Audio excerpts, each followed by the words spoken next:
সাবেক প্রধানমন্ত্রী বেগম খালেদা জিয়ার মৃত্যুতে রাষ্ট্রীয় শোক চলাকালীন সময়ে ঢাকা মেট্রোপলিটন পুলিশের স্পষ্ট নিষেধাজ্ঞা থাকা সত্ত্বেও 31st নাইট উদযাপনে রাজধানীর বিভিন্ন এলাকায় আতশবাজি ও ফানুসে ভরে ওঠে আকাশ। বুধবার রাত 12টা বাজার সঙ্গে সঙ্গেই বিকট শব্দ কেঁপে ওঠে নগরী। এতে সাধারণ মানুষের মধ্যে সৃষ্টি হয় আতঙ্ক ও ক্ষোভের।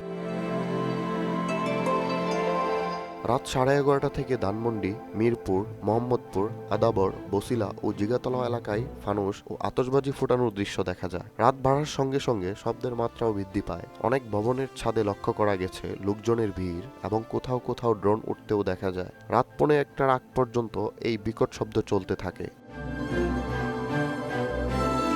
উচ্চ শব্দে শিশু, বৃদ্ধ ও অসুস্থ রোগীরা চরম ভোগান্তিতে পড়েন। আতশবাজির শব্দে পাখি ও পথপ্রাণীরা আতঙ্কিত হয়ে ছোটাছুটি করে। অভিযোগ উঠেছে, নিষেধাজ্ঞা থাকা সত্ত্বেও কোনো আইনশৃঙ্খলা বাহিনীর কার্যকর হস্তক্ষেপ দেখা যায়নি।